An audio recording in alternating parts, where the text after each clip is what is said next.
दोस्तों स्वागत है आपका एक नई वीडियो में। हिमाचल प्रदेश यूनिवर्सिटी शिमला की ओर से पीएचडी के लिए नोटिफिकेशन निकाला गया और विभिन्न विभागों में अलग अलग जो डिपार्टमेंट है उनमें बहुत सारी जो वो पीएचडी की जो वो सीटें यहाँ पे आपको देखने को मिल जाएंगी। तो आज इस पे बात करते हैं कि कौन से डिपार्टमेंट में कितनी सीटें हैं और ये किस तरह की एंट्रेंस होगा या विदाउट एंट्रेंस होंगी, एलिजिबिलिटी क्राइटेरिया की उसके संबंध में बात कर लेते हैं। ठीक है, तो सबसे पहले तो बात यही है कि एडमिशन जो ये डायरेक्ट एडमिशन होने वाली है, यहाँ पे आपको स्क्रीन पे दिख रहा होगा। ठीक है, विदाउट एंट्रेंस टेस्ट आपको यहाँ पे देखने को भी मिल रहा है। और सेशन 2023 और 24 की ये के लिए ये अभी पीएचडी के सीटें निकली हैं। ठीक है, देखिए यहाँ पे जो एलिजिबिलिटी क्राइटेरिया रखा गया है, सबसे पहले तो आपके पास जो एमए होनी ज़रूरी है। ठीक है, यानी कि पीजी होनी ज़रूरी है। उसके बाद पीजी में भी आपके 55% जो वो मार्क्स होने चाहिए। ठीक है, उसमें से कुछ जो कैटेगरीज हैं उसमें से रिलैक्सेशन भी है।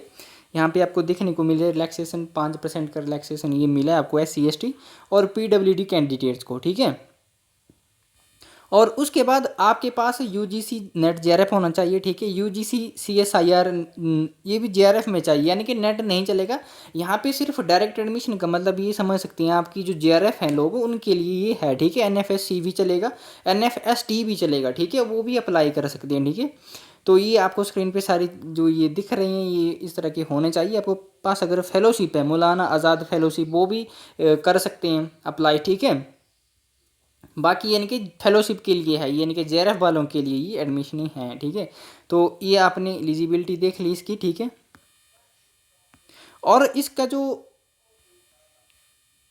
एलिजिबिलिटी आपको तो देख ली इसमें, परंतु अगर देखिए कि अब जो ये सीटें हैं, ठीक है, कैटेगरीज वाइज हैं ये। ठीक है, क्योंकि इसमें इन्होंने कैटेगरी वाइज सी सीटें दी हैं। जैसे देख लीजिए SC में एक सीट है, यहाँ पे हमने डिपार्टमेंट ऑफ केमिस्ट्री देख लिया। ठीक है, केमिस्ट्री में SC में एक सीट है, ST में एक सीट है। ठीक है, अगर विद्यार्थी बहुत ज़्यादा हो जाते हैं, ठीक है, अगर SC में एक ही कैंडिडेट है तब तो चलो उसको मिल जाएगी।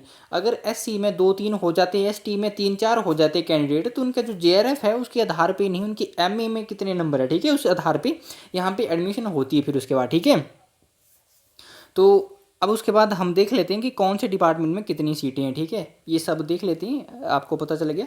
और भरने की डेट की बात कर लेते हैं कि फॉर्म में कब तक भर सकते हैं। ठीक है, ये आपको दिख रहा है online form should be submitted on और बिफोर। ठीक है जी, यानी कि 25/11/2023 तक हम फॉर्म जो भर सकते हैं अपनी। ठीक है, सबमिट करवानी अपनी फॉर्म भर के। देख लेते हैं कौन से डिपार्टमेंट में कितनी सीटें हैं। ठीक है, department of chemistry PhD in chemistry. ठीक है, इनके 10 सीटें हैं, टोटल सीट्स 10 हैं। इसमें आप देख सकते हैं जनरल के लिए 8 हैं, SC के लिए 1, ST के लिए 1 है। ठीक है, डिपार्टमेंट ऑफ मैथमेटिक्स है। ठीक है, इसमें 2 सीटें जनरल के लिए ही है। डिपार्टमेंट ऑफ फिजिक्स है।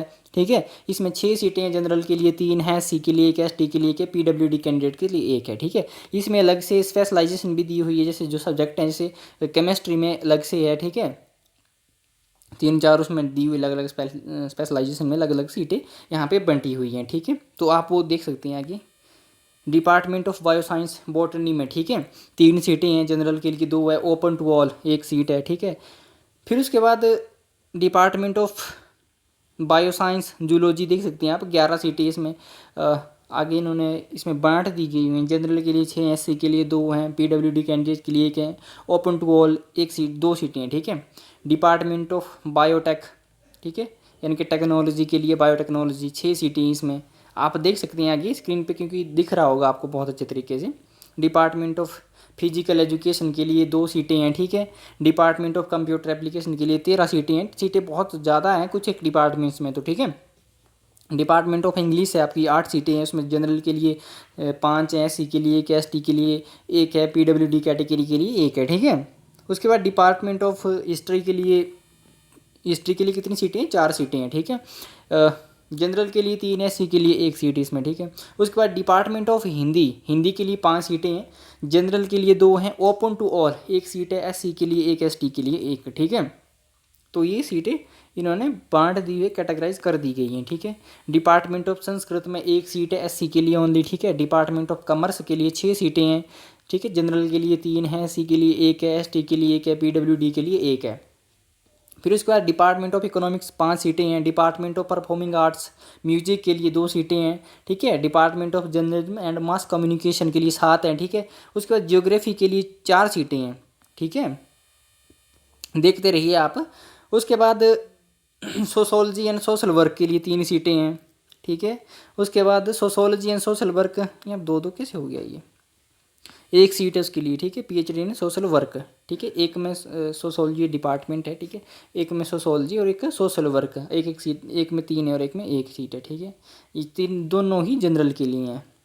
उसके बाद डिपार्टमेंट ऑफ लॉज में तो बहुत सारी सीटें हैं यार, 18 सीटें हैं, ठीक है। जनरल के लिए 8 हैं, ओपन टू ऑल 3 सीटें हैं, एससी के लिए 3, एसटी के लिए 2 हैं, पीडब्ल्यूडी कैंडिडेट्स के लिए 2 हैं, ठीक है। उसके बाद साइकोलॉजी देख लीजिए आप, 6 सीटें हैं, जनरल के लिए 5, एससी के लिए 1 है, ठीक है। उसके बाद इंस्टीट्यूट ऑफ वोकेशनल स्टडीज़, ठीक है, यानी कि टूरिज्म के लिए 15 सीटें, इसमें भी बहुत ज़्यादा हैं। जनरल के लिए 11 सीटें हैं, एससी के लिए 2 है, एसटी के लिए 1 है, पीडब्ल्यूडी के लिए 1 है। उसके बाद HPUBS, ठीक है, इनके मैनेजमेंट है, पीएचडी इन मैनेजमेंट 5 सीटें उसमें। डिपार्टमेंट ऑफ पॉलिटिकल साइंस में भी 9 सीटें, इसमें भी बहुत हैं, ठीक है। डिपार्टमेंट ऑफ योगा के लिए 3 हैं, डिपार्टमेंट ऑफ एजुकेशन 5 सीटें हैं, ठीक है। उसके बाद डिपार्टमेंट ऑफ माइक्रोबायोलॉजी, इसमें 3 सीटें हैं, ठीक है। तो यहाँ पे आप देख सकते हैं ये विदाउट एंट्रेंस टेस्ट होगा, इसमें कोई भी किसी तरह का एंट्रेंस नहीं होगा। जब आप इस फॉर्म को सबमिट कर देंगे, फिल कर देंगे, उसके बाद आपका जो एमए के आधार पे आपका सिलेक्शन भी होगा। इसमें जिन विद्यार्थियों के एमए में नंबर ठीक होंगे, ठीक है, वो मेरिट लिस्ट में आ जाएंगे। और इसका आधार ही यही है, जो जेआरएफ वाले विद्यार्थी हैं वही इसको अप्लाई कर सकते हैं, ठीक है। और उसके बाद एमए के आधार पे सिलेक्शन होगा, ठीक है। तो ये थी हिमाचल प्रदेश यूनिवर्सिटी की ओर से ये नोटिफिकेशन, ठीक है। नेक की जो